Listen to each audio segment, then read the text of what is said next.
Events and organizational activities are a big part of a community garden. When we think of the term community garden, we're obviously thinking about people in a garden. It's not just about everybody starting to garden and not having any involvement with each other. So there's some different types of events throughout the year that a community garden often has. And one of them are some organizational events. Many of the gardens in some way have an organization, a board of directors, some officers.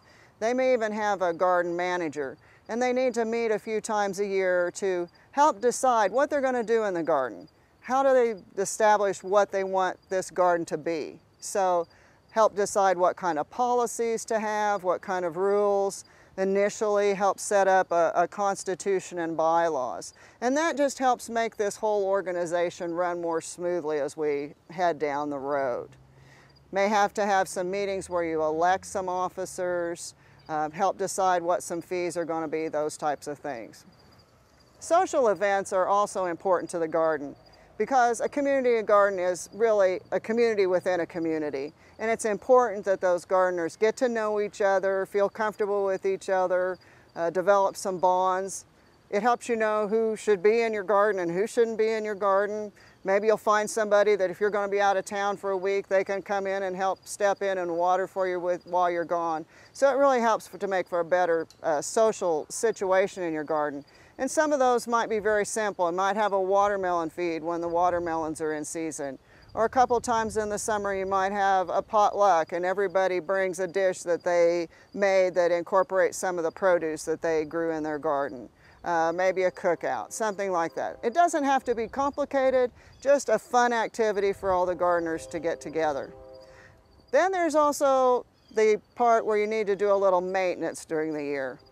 And it's good for the gardeners to help be involved in that. Maybe at the beginning of the year they come out and help stake out the garden, get the plots labeled and ready to go. Maybe have a rotation of who helps keep the garden paths clean or does the mowing around the edges, those type of things. And then an often very common activity is at the end of the year when we get ready to take everything down and pull the stakes and get the debris off, that everybody has a day when they have a work day and help clean up the garden at the end of the season. And the last one is one of the most important ones, and that's education. Not only education about the garden itself, about your policies and how it works, but there's so many different opportunities for education within a garden. Some of your gardeners may never have gardened before, or they may be new to this area. They've gardened someplace else in the United States or in North America, but they haven't gardened here, so they're not really sure about the seasons, the timing, how things work when you garden in Kansas. In those cases, it's great if you could set up some kind of a system where maybe you have a garden mentor, where an experienced gardener might be willing to help a less experienced gardener work on some of those projects. And then we often have maybe some situations that arise in the garden. Maybe we have an outbreak of a disease or an insect pest that we'd like to educate a little bit about how to take care of those situations.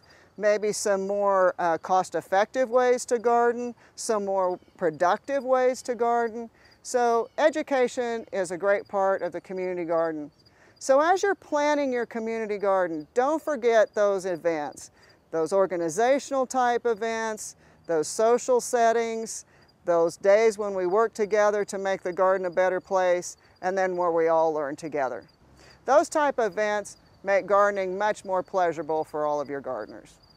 For more information, visit your local extension office or visit our website at kansasgreenyards.org.